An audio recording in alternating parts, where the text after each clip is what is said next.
Have you ever watched an old home video from the 80s or 90s and felt this weird ache in your chest, like you weren't even there, but somehow your soul remembers? The shaky camera, the laughter, the way people just lived.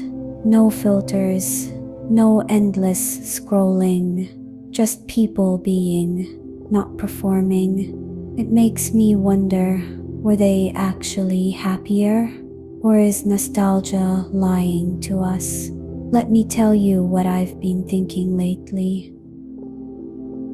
Welcome to Petunia Diaries, a soft, calming, feminine space where we rest, breathe, and our souls can just be.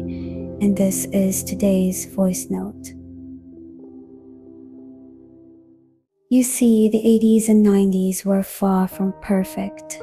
There were wars, bad hair, dial-up internet, and cassette tapes that would eat your favorite song mid-chorus. But somehow there was a lightness in people's eyes. You can see it in old family photos. You can hear it in the way our parents talk about their childhoods. We used to ride our bikes until the street lights came on. We talked for hours, on the phone, or face to face. There was time, and time, real, slow, unrushed time, is the soil where joy grows. Now, we have smart everything, deliveries in 10 minutes, but we don't even have 5 minutes of silence inside our own heads. Why? Here's the thing. The human brain is ancient. It was designed to handle a few decisions a day, maybe a handful of social connections. Now we're processing hundreds of inputs per hour, notifications, updates, opinions from people we don't even know. It's like our brains are running on overdrive. No wonder we're anxious. No wonder we can't feel joy. We don't have the bandwidth for it. You know what I noticed? Even the way we feel happiness has changed. Back then, it was slow joy, like getting a handwritten letter, or saving up to buy something special, or waiting a whole week for a new episode. Now, it's instant dopamine. Click, scroll, like, repeat. But here's the catch. The faster the pleasure, the shallower it goes. Our happiness today doesn't settle into our bones. It hits and disappears. We keep chasing the next hit, but we're never satisfied. And as women, we feel it even deeper. Our feminine energy craves stillness, beauty, connection, meaning.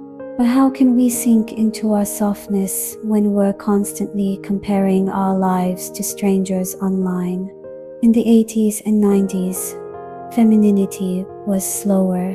It was more intuitive, less curated. They danced in kitchens, talked with their eyes, and wrote real diary entries. Now we document instead of live. We post instead of feel. And somewhere along the way, we stopped trusting the quiet voice inside us. But what if we were happier because we were more human? What if it's not that we're broken? What if it's the world that got too loud? Back then, people were more present. Emotions weren't content. Relationships were local, messy, real. Today, we are more connected, but lonelier. We have more options, but more confusion. We can reach the world, but forget to reach ourselves. Maybe the answer isn't going back in time, but going back inward. Maybe it's not about deleting everything, but choosing more intentionally what we let into our space. So what I've started doing is, I write again, real paper, real pen. I take walks without headphones. I look into people's eyes more. I try to let silence be okay. And the most radical thing of all, I stopped trying to document every beautiful moment and just let it be mine. Dear listener, this isn't just about missing the 90s. It's about missing yourself. That soft, curious, glowing part of you. The one that doesn't need to prove anything. The one that remembers how to feel joy without a reason. She's still there, maybe quieter now, but always waiting. So tonight, I hope you close your eyes and remember the girl who once danced in her room with no one watching. The girl who dreamed in colors. The girl who believed life could be simple and full and enough, because it still can be, even now. Especially now, because happiness is not something ready-made. It comes from your own actions.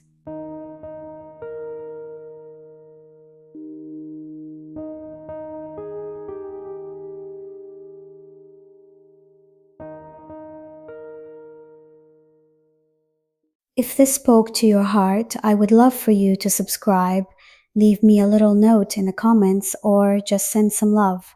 Your presence here is a gift, and I'm so grateful you chose to spend your precious time with me.